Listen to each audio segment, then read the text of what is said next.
A big hello and a very warm welcome to Brand Equity with me, Sonali Krishna.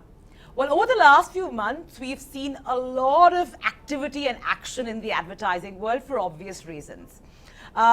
There are varied reasons, and one such reason is that we've seen a lot of jugglery between, chairs, whether it be CEOs or CCOs over the last few months, and I believe a lot more will pan out as the year comes to a close, and of course in 2019. Two such gentlemen who are advertising veterans are joining me today at the Brand Equity Studio to discuss their change in roles, portfolios, and even holding companies. One is Rana Barua, who is the Group CEO now of Havas. Welcome on board to Havas and Brand Equity. And of course, joining him and his partner, his new partner in crime, moving from Publici to Havas is none other than Bobby Pawar, who is joining as Group Chairman and CCO. So many congratulations on that big movement. Thank you. Thanks a lot, Sonali. So let me start with you, given that you've had some more time to ease in Rana into the Havas group. But before I even go to Havas, allow me to flash back and ask you about your stint over the last 1 year, ever since you moved out of contract. Sure. You moved out of contract and you joined Creative Land Asia, and one was expecting that, we would have seen many ripples from that movement, because it was a very different move for a person of your stature, your CV, and your and just your track record. So one thought, yeah, sure, that was a different move, and it was an exciting move of sorts, joining a startup. So what really went down there, because I think that would be the right phrase to use at the moment. So I think to cut a very long story short, the idea was to naturally, I'm an entrepreneur at heart. I like to take risk, and by nature I have always gone against the grain of the salt of the industry. So most of the times, I wouldn't follow a pattern or something. So I thought that was an exciting task at hand with Creative Land Asia. But I think sometime few months down the line, I realized that maybe the vision was very different between me and the chairman of the company of Creative Land Asia. So it was easier for us to then part ways amicably rather than go on with the entire journey. And while we were thinking on these lines, there was this entire conversation happening with the group Havas, which I thought was very exciting. So I decided to move on from there. Right. If I could, delve a little deeper on the reason for the breakup with Creative Land, I think because you spent less than a year there. Yes. So one really didn't see the partnership,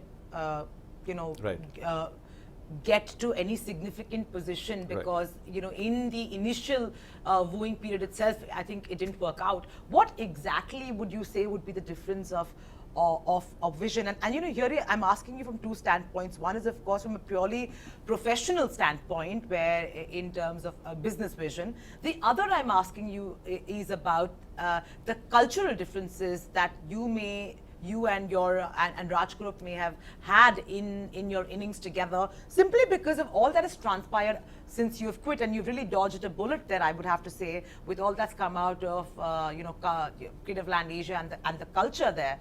Of course, these are allegations that need to be proven, but nevertheless cannot be ignored because of the number of such allegations that have come to the fore. So, if I can just answer the first part of your question, sure. Because like you said, the second part is pure allegations, and that's something even I can't vouch for. But in the first part, it wasn't much about cultural differences. I wouldn't say it was cultural differences. I would say it was more of vision differences, because independently, I'm a very strong leader by core, and the way I work is that if there is a partnership, I've always worked with a very strong partner. In our profession, it has to be your creative partner, right? So if you get a very strong creative partner and your ideologies match, it's magic. So it started well, but I think somewhere down the line we realized that it individually we were not pulling it together. I thought it was fair that somebody who's built a place on his own right, it didn't make sense for me to change or push that further. Sure. So it was easier for me to take the step of moving out, rather than trying to fight that. So I thought it was an extremely matured and sensible decision to move out, when the going was going good, rather than get into any kind of an issue. Okay. Yeah. And to address my second part of the question, which is a lot more complicated. Yeah, so that's what I'm saying. So it's naturally stuff which, like you say, it's allegations. There are so many such happening around that's something I'm in no place to So, comment about. so you would have to say that when you look at the culture, I mean, you're No, saying. I really didn't find an issue when I was there. So Fair enough. I really can't. That's why I'm saying I can't vouch for it. What's happened after that? Okay, so let's come to your current job role on Havas, and I believe, firstly, take me through the structure, because I believe there are a lot of fuss for Havas in India with your appointment, with Bobby's appointment, and the whole structure in India. I think because for the first time the power center is moving from Singapore to India. So take me through the changes that Havas as a group company is going through in India. So Havas, we naturally there is a concept of what we call it as working as in Havas village concept, which is somewhere where all the offices and departments and organizations of various companies work together under the one roof genuinely. It's not across buildings or across floors. You work under the same venue. So it's called the Havas Group, or the concept is called the Havas Village. Right. Yeah. So there are such 52 such villages across the world. We are one of them, right? So I think it just makes life so much easier. And for India, this is the first time where all the divisions and offices will work together and report into the Havas Group. Bobby and I, we will be in charge of the Havas Group. We report into Singapore. So Singapore continues to play a very strong role in our life. And the only difference, I think, which makes a bit different from the way they were working, was that earlier they were companies and individual P&Ls which were working independently and reporting into Singapore. Now it becomes all combined and working towards Havas Group India P&L, which reports into Singapore. So it just makes life a bit more easier. Why did they change that? It's a global mandate which our chairman Yannick Bolloré had started, I think around close to 5 years back. Yeah, so it's a rollout of the same, and I think it was about time they did it. The entire rollout's happening across Asia. Okay. A few more countries left in Asia to roll out, I think, and I think India is just got rolled out. So 5 years back, Yannick Bolloré talked about the together strategy, right, where everybody works together with the client in the center. Now after that, WPP and Publicis and these guys have followed suit, right? But these guys Havas have had a bit of a lead time on it. Okay, okay. So I'm smiling because it's interesting to hear you say that, because till yesterday you were Publicis. Yeah. So my question is. But I'll tell you one thing. I may have been Publicis, but the timeline is the timeline, That's right? true. That's true. That's true. But I have to ask you, Bobby, why did you make this big switch? I mean, your ball was rolling fine, really. So. No, you said it right. Publicis, when I came along, wasn't known for great work, really. But that's kind of what I've done pretty much throughout my career, is gone and turned around places, right? And in my time there, we did some great work on Ambuja Cement, Make My Trip, Maggie, and so on and so forth, Skoda and all of that. The thing is, I'm always driven by challenges, right? And this is a really interesting opportunity for me, because I just want to go beyond advertising, right? There comes a point in time you want to seek new challenges. At least that's how I'm made. And this is like perfect for me at the point in time where I'm at, right? Explain to me how. Because it goes beyond advertising. You can take the data from a media agency, right? We have lots of it, right? And then use that to supercharge creativity across all verticals, right? And you do that by getting them to play with each other seamlessly, right? And so that's the thing. A lot of it, what happens is, in terms of creativity, everybody goes by gut. Because the shared data is not available to them. It rests with the media agency, right? Now, if you get raw and big data and turn that into small data, which leads to better insights, well, you can do far better and far more effective work, and that's the need of the hour for clients, right? They want to waste as little as possible of their advertising dollars. Okay, so why couldn't you do the same in your previous avatar in Publicis? Because of structure. They're different companies, right? That's the whole thing. Bobby, on a lighter note, right? I think I have interviewed you almost with every holding company. Totally. Except for like, I think Havas is the last one. Yeah. Post which I think you could sit down and give me a really candid interview on, Omnicom versus WPP Yeah. versus Publicity. Oh, versus- absolutely, versus absolutely. Havas. No, I think it's. I've been the chess piece that has moved across many squares. Yeah, so Right. you got the dope. Yeah. So let's come back on track and let me talk about the holding company Havas in India and its innings so far. And would I be right to say and I'd appreciate your candid answer on this one, both of you, in terms of overall clout, if you juxtapose, let's say, Havas versus the other entrenched holding companies here in this country, the road is quite long Yeah. for Havas to I prove would say. itself in the country. What has stopped the global management in actually investing in India much earlier, from your understanding? That's what I think yeah. Rana to answer. Yeah. Yeah, so whatever I've gathered and whatever meetings I've had and whatever I've understood, I think it was probably it's been a year or two late, right? Yeah. I wouldn't say it would have happened 5 years back when they rolled it out, because they went about first getting the other markets right, they got Europe right, then they got America right, then they started with Asia. I think there was a change of management which happened 2 years back in Asia, which led to the rollout of the India operation. So in my sense, I think it's 2 years late in terms of what they would have done, not before that. I don't see it would have happened before that. Why? So it's the structural changes that they were doing around the network. Okay. There were many structural changes in terms of from absolutely at the top to the headquarters to everything that was going on across the world. There were many changes. Sure. So I think it's a long conversation on that. So I think that, in my case, yeah, you can debate by saying could it have happened a year or two earlier, maybe, but I think it's okay. Also, I'll tell you one thing. It seems easy, right? When you talk about it, everybody bandies the word around integration, right? It sounds easy. The tough part is in the execution of it, Sure. right? And it's where the execution is where the rubber meets the road.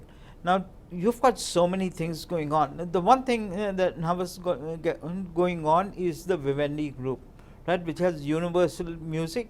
It has Gameloft, which is one of the biggest gaming companies in the world. It has Happen, which is the second largest dating app in the country, right? Now, when you put that all together, right, and you start to collaborate that, well, you get, you can sort of play across many different things, right? You've got an content and entertainment play, you've got a gaming play, you've got a social play with Happen, right? Which sort of expands your universe totally. And also, Canal is not here, right? They are big content universe. Now, when they get here, if they get here, that's another huge play. To me, that is what's exciting, and that's why, I'm here.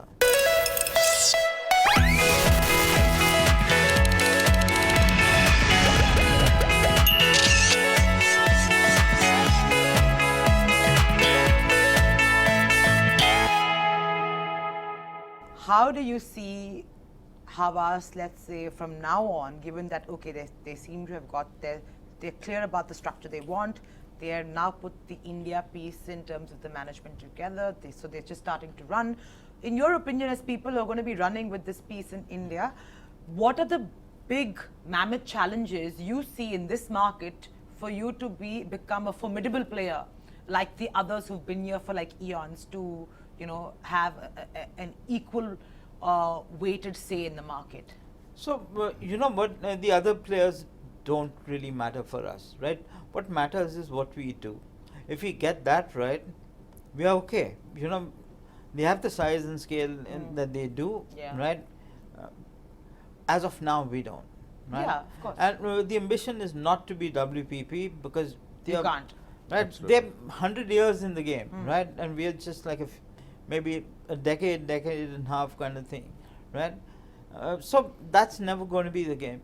And like Yannick Bolloré said, right, it's not survival of the biggest, it's survival of the fittest. And that's kind of where you'd have to go. Make the work great across everything, across media, and infuse creativity into media. How many people are doing that, right? Get the content in that media does a lot of content thing. Now, if that starts to sing, right? If the data from media starts to make the work in creative more strategic and to sing, right?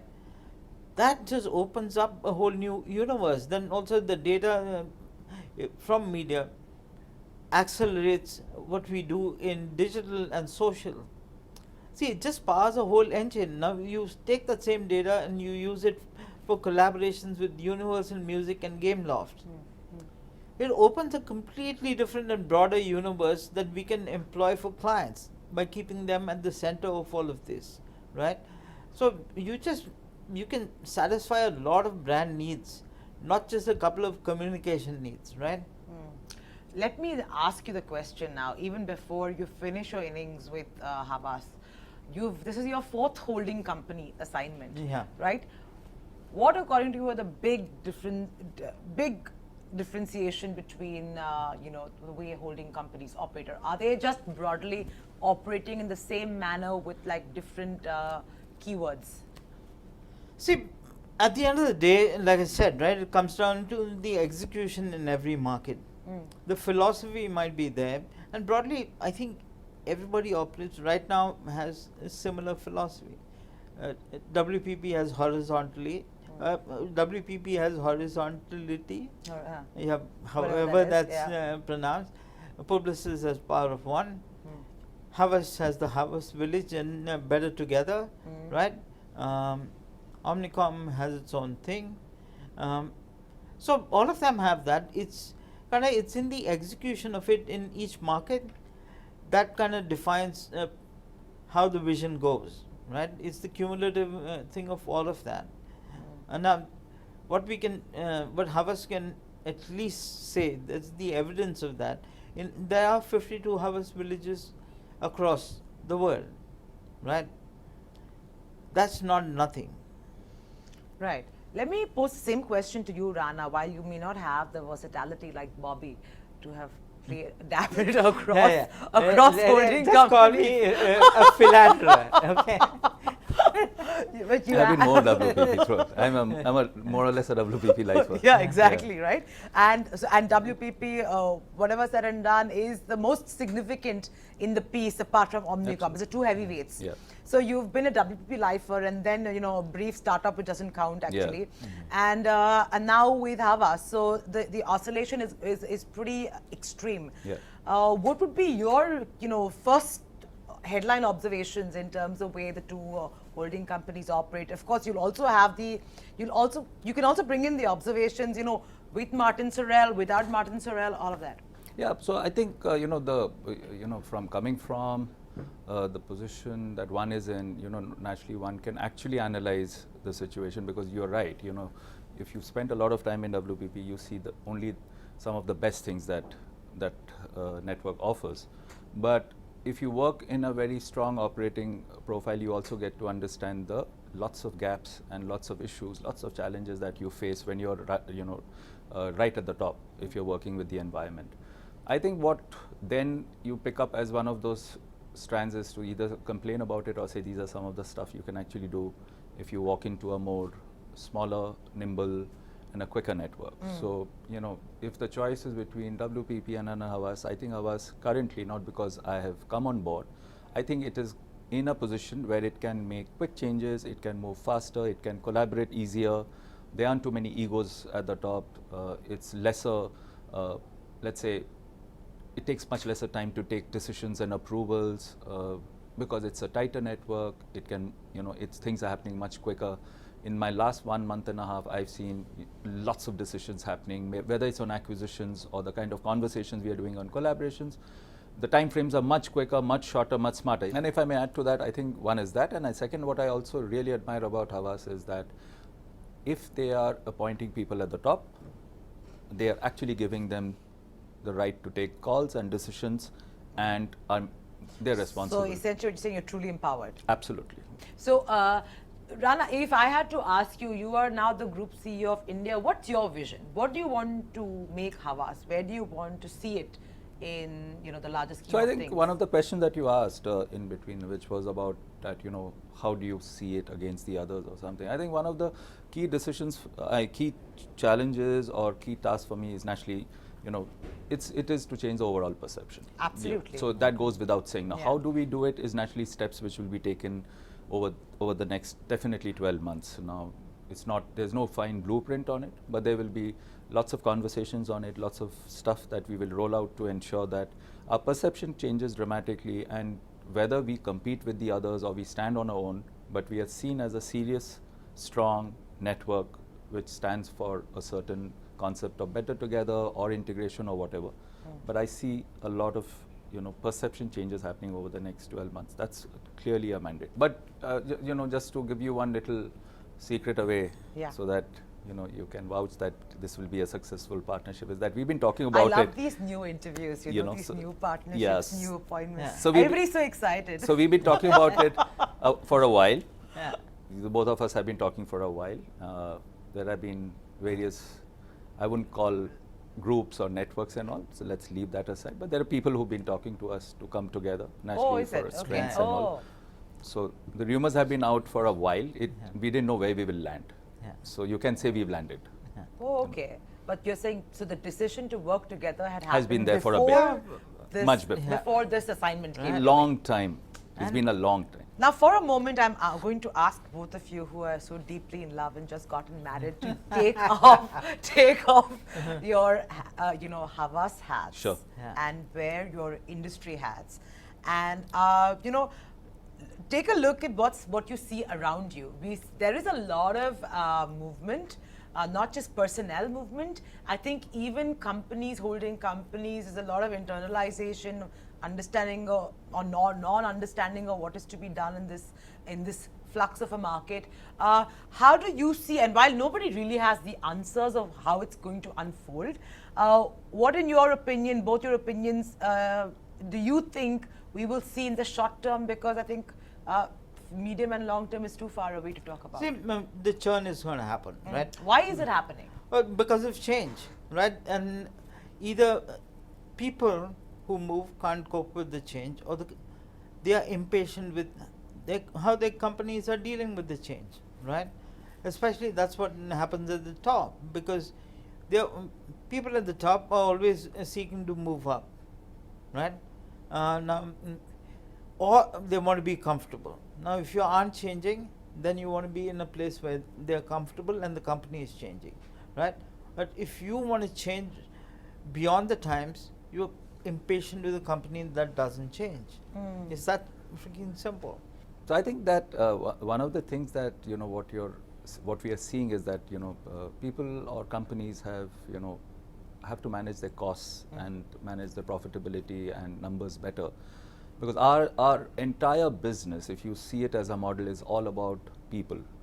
And the more people we hire and the more people who join us, it's about the costs go up, right?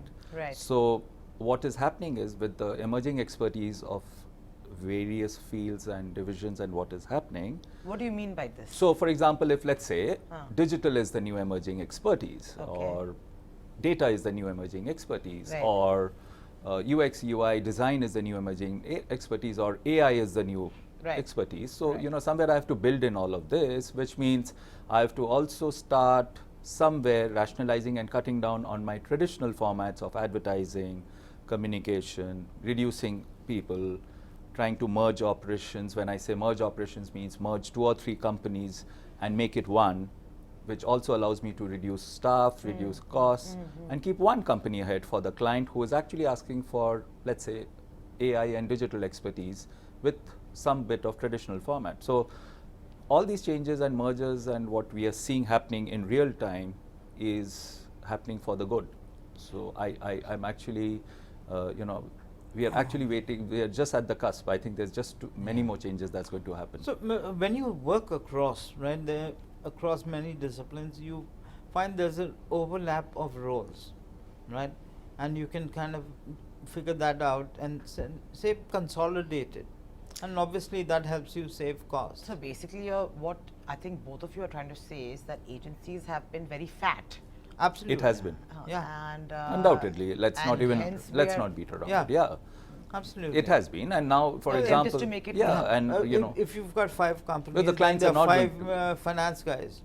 and the 5 clients are not CFO. going to pay the way they used to pay 10 years back. There's no point in complaining. So let's It's be already smart. happening in the West, right? It's already happening in the West, and it's going to follow through here. how big would be the acquisition route for you for Havas in terms of gaining momentum in this market? It's pretty strong. Pretty strong. It's a very, very, very strong, very, In very this- thought through pipeline. It is very clearly, it's not going to be a multiplier effect. It will be an expertise. So if we go into an acquisition in a certain division or a vertical, it will probably be the best in that. We will not look at multiple. So, you know, we will So just build around You are it. looking not to add business, but to add skill sets to round off the village, right? And the thing is, again, I think in this market where most people, most groups have kind of bought everything that they could, that leaves us with, as sometimes the only buyer, with the companies that are emerging now, right? And they've got the skill sets of now. And that's an interesting place to be. That's a great point. Okay. So, if I may ask, which verticals would you be looking at in terms of, you know, focusing and searching for viable buys? Which verticals will they be? So some of them are naturally the obvious ones, like Bobby said, you know, the village lacks pure play digital and data expertise. The village lacks experiential marketing and activation expertise. So some of these will naturally be coming in. Naturally, we will look at the entire, you know, high-end design, which is the UX UI kind of expertise, because you know you're creating a model which is not just immediate, but it's also going to sustain. So we are looking at some of these expertise. So it comes as a mandate that we look at some of those gaps.